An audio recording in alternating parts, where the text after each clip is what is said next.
하나님 아버지, 오늘도 주의 말씀 함께 읽었습니다. 모세로 하여금 기록하였고 또 이스라엘 백성들에게 이제 광야 생활 전에 주어진 말씀이고 또 준비시킨 말씀입니다. 이 시대에도 우리가 엿볼 수 있는 것이 있는지, 또 성령님께서 우리에게 조명해 주셔서 우리의 삶 가운데 적용할 것이 있는지 오늘도 말씀하여 주시옵소서.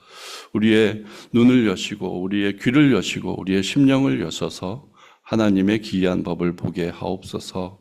함께 하심을 믿고 감사드리며 예수님의 이름으로 기도합니다. 아멘. 자, 오늘 광야 생활 사전 준비란 제목으로 말씀을 좀 나누겠습니다. 민수기 5장에 이르렀습니다. 이제 6장까지 정리가 되면 이제 그 이후에 광야 생활이 본격적으로 시작이 됩니다. 5장, 6장을 통해서 이제 광야 생활 전에 너희들이 준비해야 될 것을 또 이렇게 모세를 통해서 말씀하시는 장면 중에 오늘 한 구절을 본 것입니다. 5가지 정도를 준비시키는데 오늘 3가지 정도를 먼저 오늘 5장을 통해서 살펴보도록 하겠습니다. 특별히 민수기를 떠올리면 이제 여러분들이 먼저 생각하셔야 할 것은 민수기, 백성의 수를 헤아린다. 그것은 백성 모두의 자리를 찾아주는 일이고 나의 정체성을 발견하는 일이라고 말씀을 드렸어요. 그래서 민수기를 떠올리시면 먼저 그것을 생각했으면 좋겠고, 그 다음에 민수기의 다른 제목이 광야에서라고 표현했습니다. 그래서 광야에서 이제 생활할 때 일어날 일들을 민수기가 기록하고 있다면 어찌 보면 지금 우리의 일생 가운데 벌어지는 여러 가지 일들이 광야 생활이라고 표현할 수 있고, 그 광야에서 하나님 없이는 살 수 없는 그런 모습들을 이 말씀 속에서 자꾸 캐치하시면 좋을 것 같아서 그 2개를 떠올리면 여러분들이 좋을 것 같습니다. 그리고 여지껏 백성의 숫자를 헤아리고 이 진을 이렇게 완벽하게 짜고 이제 그 속에서 너희들이 지켜야 할 것들을 준비시킨 다음에 이제 광야 생활을 시작하는 그런 길목인 것입니다. 그래서 아까 5장, 6장을 통해서 5가지 정도를 준비시키는데 그 중에 3가지를 오늘 살펴보므로 어찌 보면 요즘 세상 가운데 우리 성도님들이 지켜야 할 자리, 그리고 이 시대의 교회가 지켜야 할 자리, 그런 것들을 이 말씀 속에서 조금 생각하면 좋을 것 같습니다. 그래서 광야 생활 사전 준비란 측면은 지금 이 시대를 살아가는 우리들에게 조금은 내 신앙을 점검하고 그 신앙 가운데 우리가 어떤 모습으로 살아야 할지 그런 것들까지 좀 엿보면 좋을 것 같습니다. 오늘도 한 절 한 절 보면서 그 말씀을 좀 보죠. 여호와께서 모세에게 일러 가라사대로 시작하고 있습니다. 보통 이런 표현은 하나님이 직접 모세에게 명령해서 백성들에게 전달시키는 표현입니다. 그래서 이것은 모세가 전하는 이야기지만 하나님의 말씀으로 이렇게 들려지는 그것임을 여러분들이 이해하시면서 이 말씀을 계속 보면 좋을 것 같습니다. 2절에 보면 이스라엘 자손에게 명하여 그 모든 문둥병 환자나 유출병에 있는 자와 주검으로 부정케 된 자를 다 진 밖으로 내어 보내되로 시작됩니다. 문둥병, 그리고 문둥병 환자, 유출병 있는 자, 주검으로 부정케 된 자, 이 3부류가 나와요. 이 3부류는 공통점이 있죠. 전염성을 갖고 있다는 겁니다. 그리고 이스라엘 그 사람들 중에 광야 생활 중에 나타날 일이 많을 텐데 그 일들이 있을 때에 그들을 진 밖으로 보내야 된다는 것을 설명하고 있어요. 이 이야기는 레위기에 더 자세하게 나온 이야기를 정리한 것인데 레위기 11장부터 15장 사이에 이 내용은 자세히 기록되어 있습니다. 여기에는 뭐 이렇게 좀 줄여져 있어서 어떻게 그냥 매몰차게 보낼 수가 있나. 같은 이스라엘 백성인데 병 걸렸다는 이유로, 부정을 탔다는 이유로 그렇게 내몰면 어떡하나 이런 생각도 들 수 있는데 레위기에는 조금 그거를 더 자세히 다루고 있으므로 이것이 그냥 내치는 것이 아니라 그 시간을 보존하려고 그 환경을 제대로 갖추려고 이렇게 하는 것임을 여러분들이 먼저 이해하시면 좋을 것 같습니다. 문둥병이라는 것은 하나님의 저주의 병으로 알려져 있어요. 그렇기 때문에 이스라엘 내부에 하나님을 거역해서 생긴 병 중에 하나일 수 있고요. 근데 그런 모습 가운데 죄의 문제를 이렇게 내보일 때 이 문둥병을 이야기하는 경우가 많이 있습니다. 그리고 유출병도 주로 성적인 것에 연관된 그런 병으로 알려져 있고 그것도 전염성이 있다고 알려져 있어요. 그래서 이스라엘 내부에 일어날 수 있는 일 중에 좀 위험스러운 일일 수 있습니다. 그리고 광야에서 죽음을 만지는 일, 죽음은 광야 생활은 특히 빨리 부패가 되므로 그 일로 인해서 뭔가 문제가 생길 가능성이 높기 때문에 그 일들이 있다면 진 밖으로 내어보내서 일단 격리시켜야 된다는 것을 강조하고 있습니다. 그리고 3절에 물은 남녀하고 다 진 밖으로 내어보내어 그들로 진을 더럽히게 말라 내가 그 전 가운데 거하느니라 하시매. 그러니까 그렇게 해야 하는 이유가 여호와께서 거하시는 것이기 때문이라고 말씀하십니다.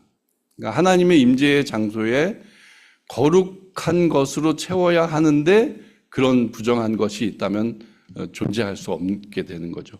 그래서 이것을 강조하는 듯합니다. 어찌 보면 거룩성을 굉장히 강조한 부분이라고 할 수 있습니다. 하나님의 임재의 장소의 거룩성. 이스라엘 사람들이 그 진을 치고 있지만 그 안에 하나님이 임재해 있고 그곳에는 거룩함이 존재해야 된다는 것을 강조하기 위해서, 그리고 지금 그 광야 생활 중에 벌어질 수 있는 그 유행병, 전염병에 대한 그런 경고의 어떤 메시지일 수도 있고요. 이 거룩함에 대한 것에 더 초점을 맞춰서 생각을 하시면 좋을 것 같습니다. 이스라엘 자손이 그같이 행하여 그들을 진 밖으로 내어보냈으니 곧 여호와께서 모세에게 이르신 대로 이스라엘 자손이 행하였더라라고 즉시 그것이 이행되는 것을 또 성경에 표현하고 있습니다. 그 부분이 너무 축약되어 있어서 우리 인간적으로 생각하면 너무하다 이런 생각이 들 수 있지만 레위기 11장부터 15장 그 내용을 살펴보면 이제 격리된 상황에서 나아지거나 제사장이 확인을 해서 좋아지면 다시 진으로 들어보내는 그런 것까지 다 정해져 있다는 것을 여러분들이 알아주시길 바랍니다. 그리고 5절부터 또 주어지죠. 여호와께서 또 모세에게 일러 가라사대 이스라엘 자손에게 이르라 남자와 여자나 사람들이 범하는 죄를 범하여 여호와께 패역하여 그 몸에 죄를 얻거든 이라고 돼 있어요. 이것은 이제 이스라엘 사람들이 그 200만이란 사람들이 광야에서 생활할 때 충분히 벌어질 수 있는 일들이죠. 하나님한테 직접적으로 그 죄를 짓는 게 아니고 주변 내 옆에 있는 사람들에게 피해를 입히거나 상해를 입히거나 또 실수로 죽이거나 여러 가지 다양한 일들이 있을 수 있잖아요. 근데 그것들을 이제 어떻게 하라는 것을 말씀해 주는 대목입니다. 근데 여기서 주목해야 할 것은 사람들이 범하는 죄인데 그것은 여호와께 패역한 것이란 표현과 연결이 되어 있어요. 그리고 이 죄는 이제 속건제란 개념으로 남이 피해본 것을 보상해 주는데 그 원래 것의 5분의 1을 더 플러스 시켜서 배상하라 이렇게 이제 계속 연결하고 있거든요. 그러면 사람을 대하여 이렇게 내가 범죄한 것을 얘기하는 거죠. 근데 여기 성경의 표현에는 그것 자체가 하나님께 패역한 일이라고 표현을 하고 있어요. 근데 이 점을 좀 여러분들이 좀 많이 묵상을 해보시면 좋을 것 같아요. 그래서 우리에게 주어진 대계명이 내 이웃을 내 몸과 같이 하나님을 사랑하고 내 이웃을 내 몸과 같이 사랑하라는 그런 명령을 주셨잖아요. 그런 것들이 다 여기와 연관이 되어 있다는 생각이 듭니다. 너희들이 이제 이스라엘 백성들이 함께 공동체 생활하며 광야 생활을 할 텐데 너희들끼리 치고받고 해야 될 그런 문제들이 생겼을 때 이렇게 이 일들은 하나님에게 패역하는 일일 수 있다. 그와 같이 중하게 여기라는 것이죠. 그래서 내가 손해를 보게 한 사람이 있다면 그것은 마치 하나님께서 손해를 본 것과 같이 여겨서 그 일을 반드시 이렇게 하라는 얘기겠죠.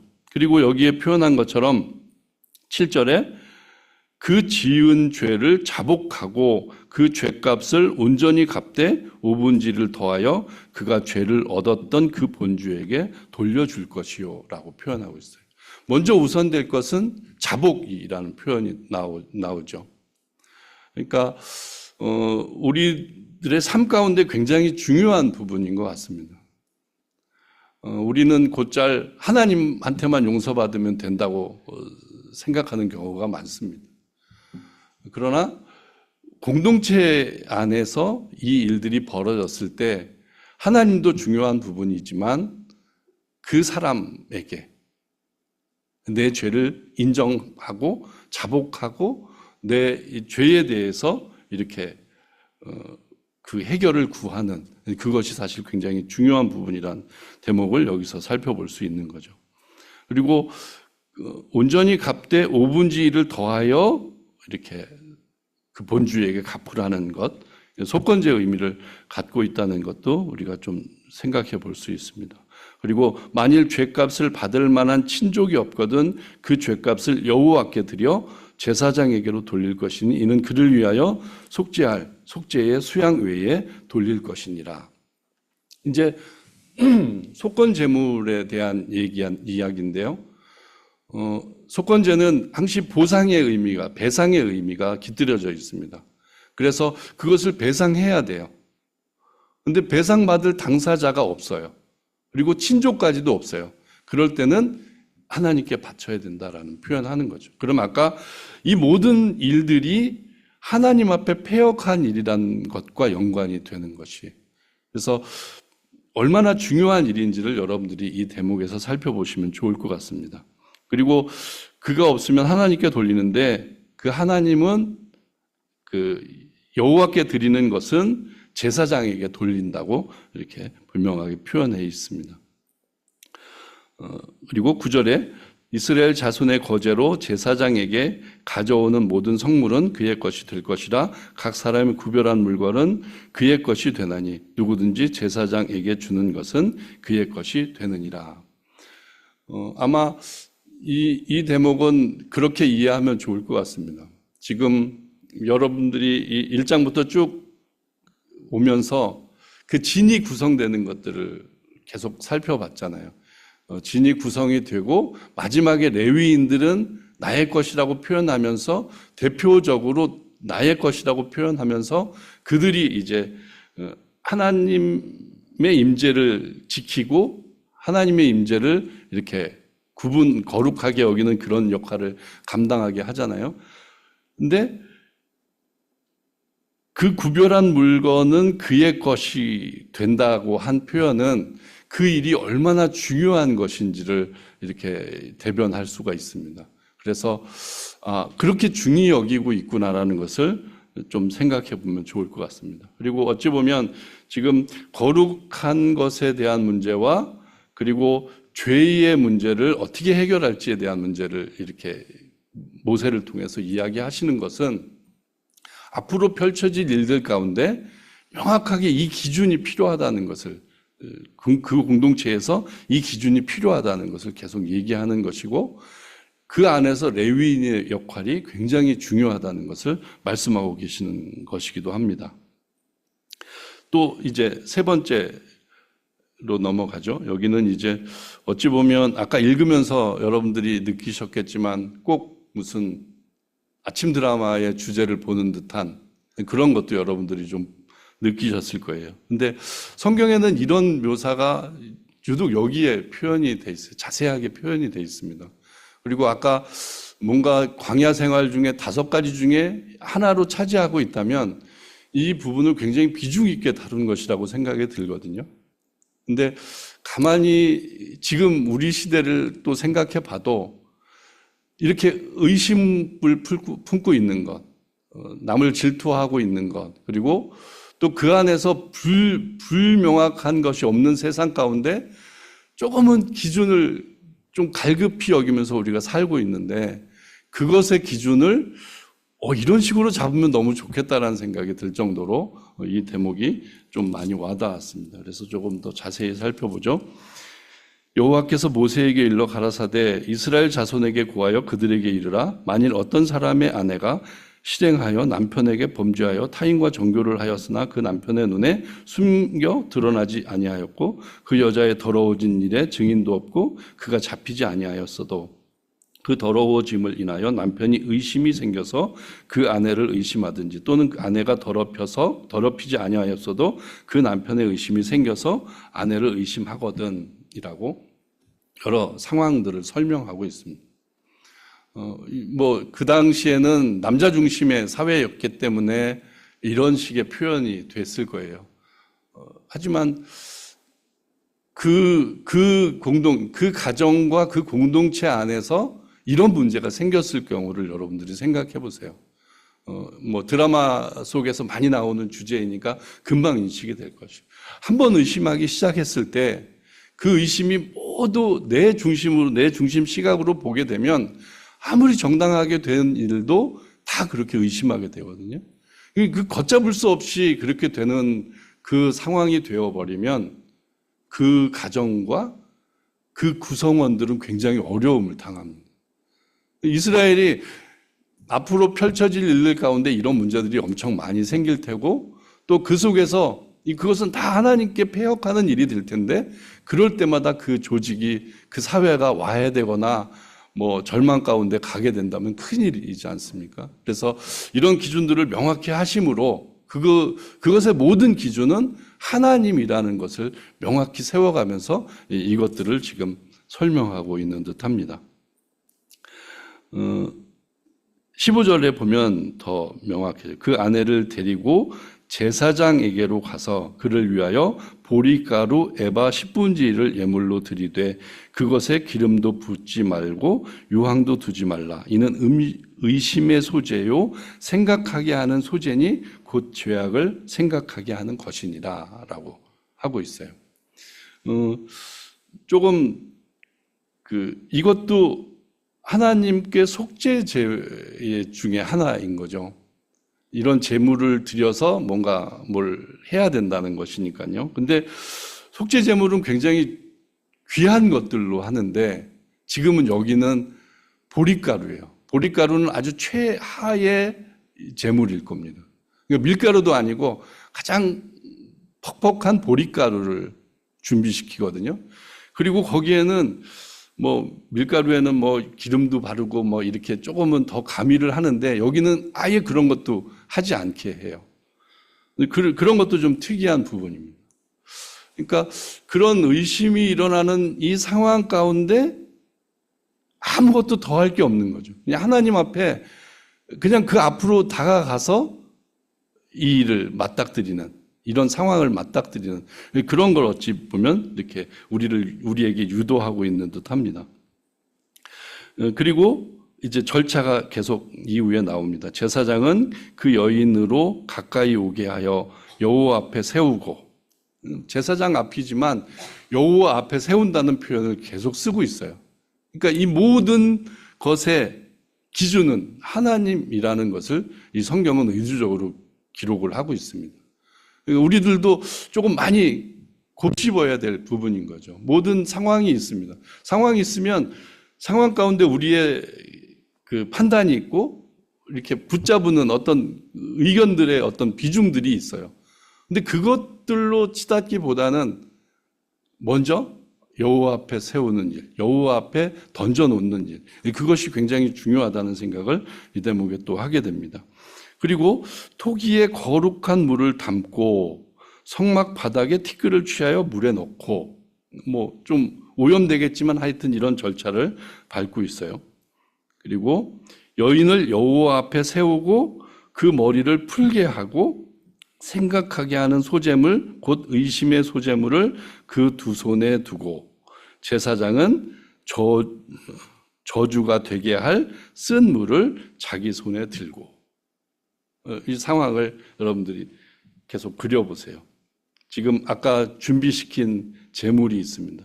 그거를 들게 하고 여호와 앞에 세우고, 그리고 그것은 아직 죄가 확정은 되지 않았지만 하나님 앞에 머리를 풀고, 그러니까 아무 치장하지 않고 그 앞에 그대로 서게 하는 모습이죠.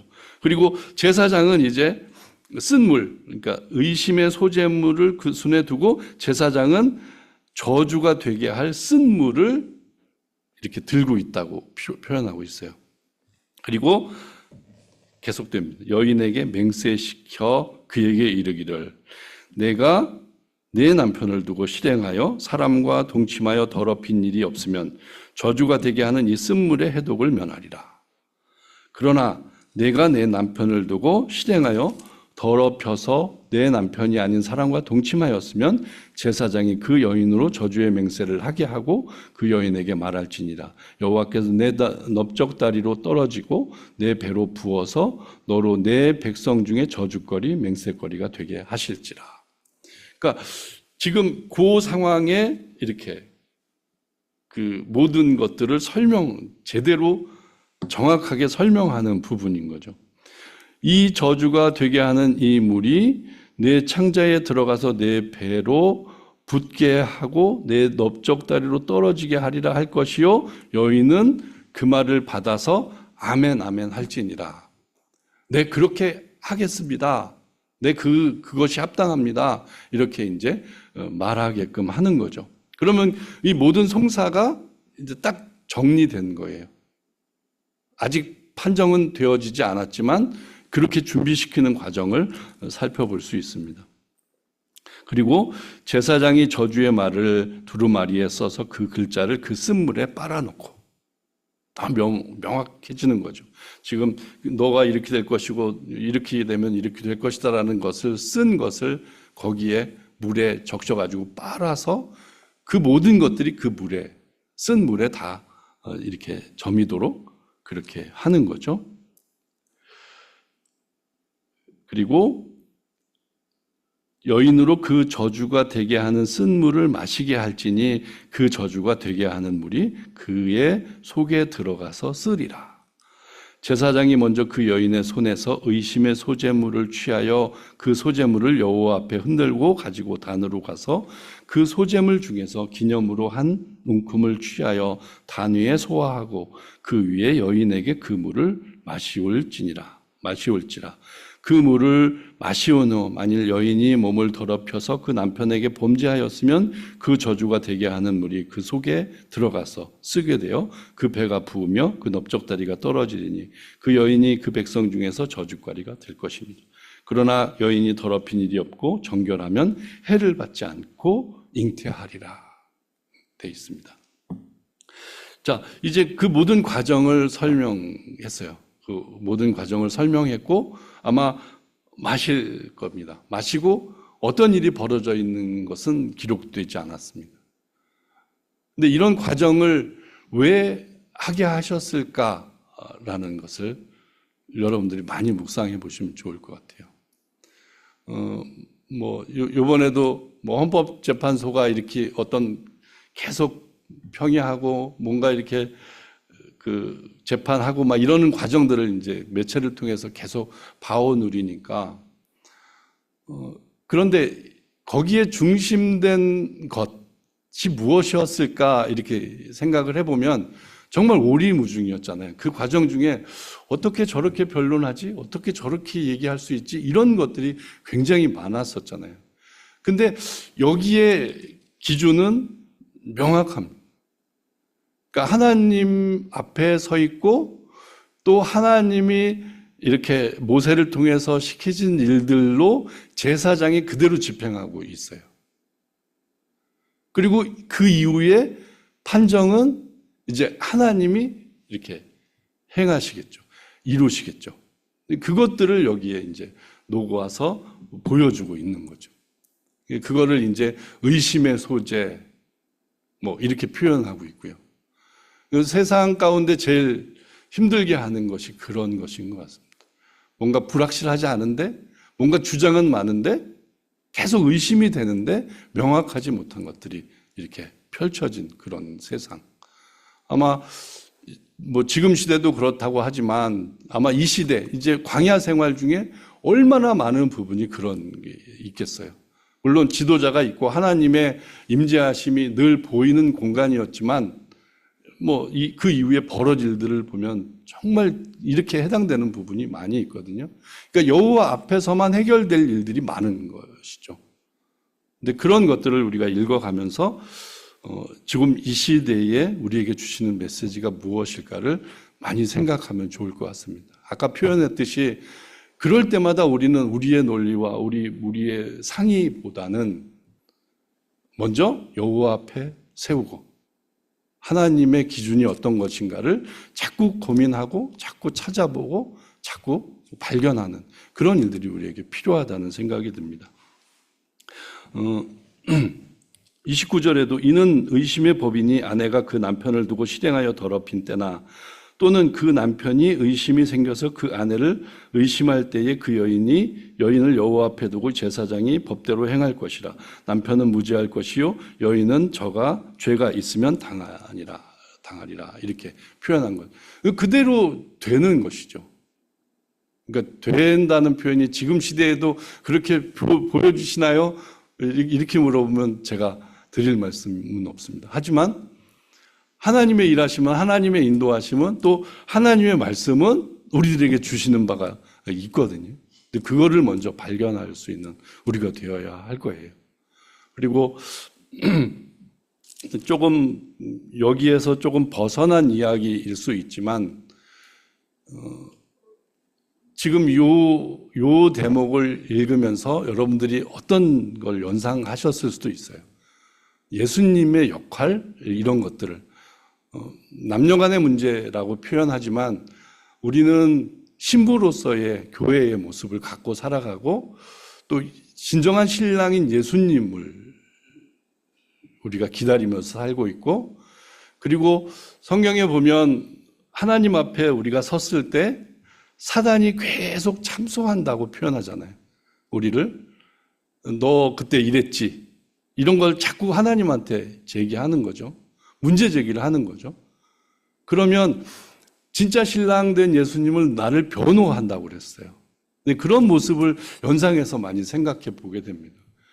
그래서 어찌 보면 지금 이런 의심이 드는 참소하는 역할을 지금 사단이 하고 있고 당할 수밖에 없는 여인은 우리 성도들이 신자들이라는 생각을 해보고 그 신자들이 그 분위기에서 하나님의 처분만을 기다릴 수밖에 없는 상황인 거죠. 근데 진짜 죄를 지었다면 구제할 길은 전혀 없잖아요.